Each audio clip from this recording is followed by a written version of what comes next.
त्यांनी जरा आकडेवारी डोळे घालून राहा. कोण 200 मतांनी, कोण 300 मतांनी, कोण 1100 मतांनी, कोण 1200 मतांनी. अरे माझी इतर आमची मोठे उमेदवार अवघी एके बायची पहिली आकांक्षा पहिली सोलकर ही माझी बाय जिल्हा परिषदा फक्त 41 मतांनी पडली. 41 मतांनी. लोक म्हणतात तुम्ही सुशिक्षित उमेदवार देत नाही. मी 4 डॉक्टर उमेदवार दिले होते. किती? 4.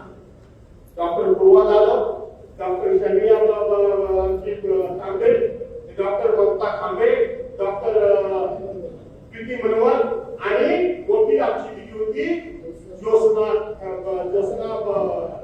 काकांड. समाजाने एकीला पण निवडून दिलं नाही.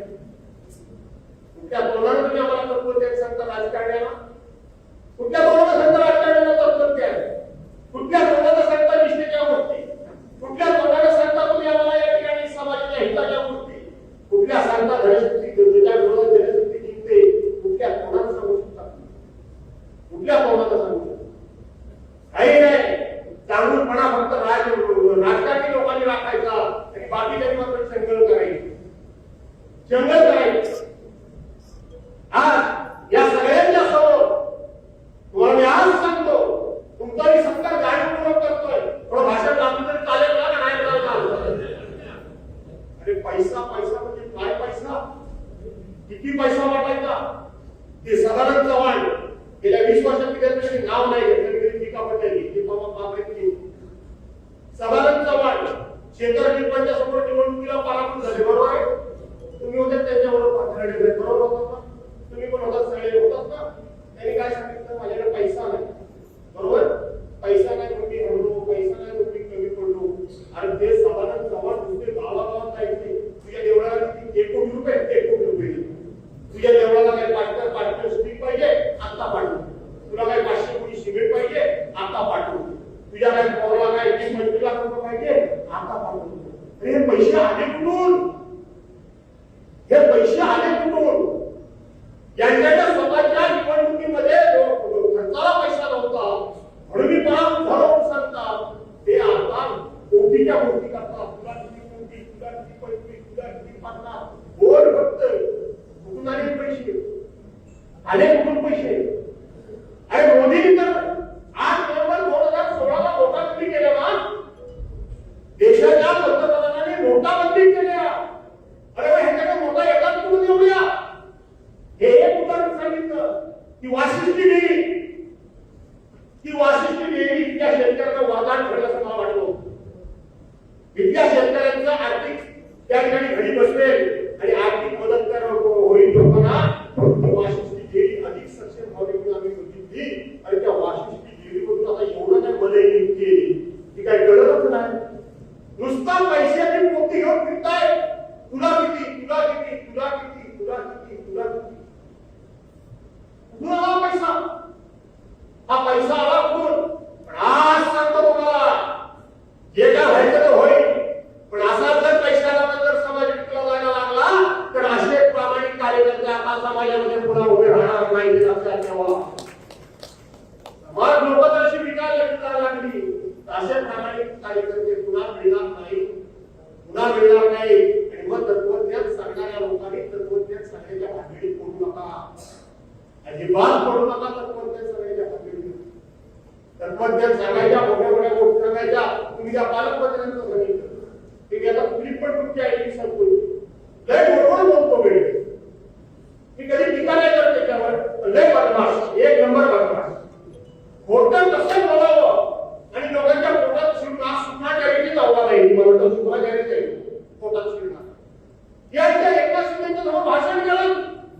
मी भाषण ऐकलं. शिंदे साहेब तुम्ही 100 कोटी रुपये दिले म्हणून ती जिल्हा परिषदेची नवीन इमारत होते. आता जे जाती ते सर्वांना त्या नवीन इमारतीमध्ये बसतील. शिंदे साहेब तुम्ही 100 कोटी दिले. हे भाषण कधी झालं? अजितदादा पवार गेलेली पाठवली 6व्या दिवशी भाषण झालं. अरे कमीत कमी ही तर जाण ठेवा. त्यावेळेला विक्रांत स्वतः अध्यक्ष होता. स्वतः त्यांनी अनेक वेळा पालकमंत्र्यांनी सांगितलं की विक्रांतची पैसे आणले. विक्रांतचं नाव नका घेऊ. पण जे अजितदादा आपल्यामध्ये राहिले नाही त्यांचं सुद्धा नाव घेण्याचा अवधारी या लोकांची नाही. लक्षात घ्या. घ्या. काय शिंदे साहेबांचा संबंध? शिंदे साहेब जेव्हा कोण होते त्यांनी किती पैसे दिले आणि किमान अजितदादाचं तरी नाव घेतलं असतं ना तर तुम्ही किती प्रामाणिक आहात ते लोकांना कळलं असतं. पण नेहमीच एकच भाषण ठरलेलं. या पिढ्यावर कोण आहे? एकनाथ शिंदे आहे. जो मी आहे ना साहेब पालकमंत्री भाषण ठरलेलं तो तुमच्यामुळे, दुसरा कोणामुळे नाही. नंतर देवेंद्र फडणवीस साहेब आज जो मी आहे ना तो तुमच्यामुळे. त्याच्यानंतर आणखी अजितदादा बिचारे गेले ते म्हणजे दादा जो काय केलं तो तुमच्यामुळे. पवार साहेब भेटले ना तो काय तो तुमच्यामुळे. राजाभाऊ मुंबई भेटले की मित्र तो काय तो तुमच्यामुळे. संतोष घराडे भेटले तो काय तो तुमच्यामुळे. आणखी तो भेटला जो काय केलं त्यांच्यामुळे. नक्की तू कोणामुळे? नक्की कोणामुळे? इतक्या थापा मारायच्या इतकं खोटं बोलायचं त्याला सीमा नाही. अशा पद्धतीने या लोकांनी निवडणूक जिंकली आहे. निवडणूक जिंकली म्हणून काय घाबरून जाईल भास्करला जाऊ लागला? घाबरायचं काय? मी तुम्हाला सांगतो आजच्या ह्या संतानातून माझ्यामध्ये नवीन ऊर्जा तयार झाली. मला एक नवीन संदेश मिळतोय. याचे मी अभिषेक केलं. अनेक जण मला सोडून गेले. अनेकांना मी पदाधिकारी केलं. अनेकांना मी त्या ठिकाणी उच्च पदावर येऊन बसवलं. किती जणांना तरी फक्त सभापती केलं. त्याचा एकमेव फक्त माझा बाबा आहे. बाकी सगळे मला सोडून गेले.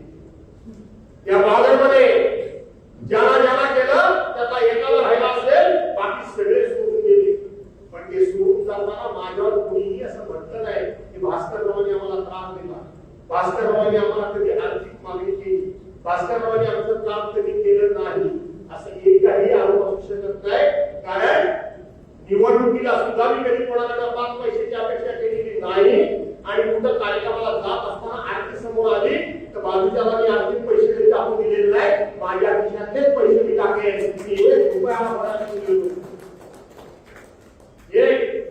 आणि म्हणून ही सगळी नेतृत्व उभी केले. घाबरून जाऊ नका. मला उद्याचं भविष्य काय दिसतोय की तुमच्यात तुम्ही नेतृत्व उभी करून पुन्हा एकदा या वर्षाला राहणार नाही. तुम्ही उद्याचे नेतृत्व आज कमी पडलं की घाबराल काय? साक्षी मुंबई घाबराल काय? नाही घाबरणार. सानिया घाबरतील का? नाही घाबरणार. यातील नेतृत्व उभी करतो की नाही मला यातील नेतृत्व हे माझे विद्यार्थी नेतृत्व आहे. म्हणून मी सारखा व्यासपीठाकडे बघतो की उद्याचा माझा भविष्य काय 100% शाहूल आणि चांगला आहे. आणि हे तुम्हाला जरी कळलं नाही तरी विरोधकांना चांगलं माहिती आहे. त्याला माहिती आहे भास्करला जाऊ काय केली मुली आहे. हा काय सदा निगम करण्याचा नाही. आज तुम्ही माझ्याकडे टीम तयार केली शांतपणा करून. खरं सांगायला गेलं तर पूर्ण ऐकली नाही.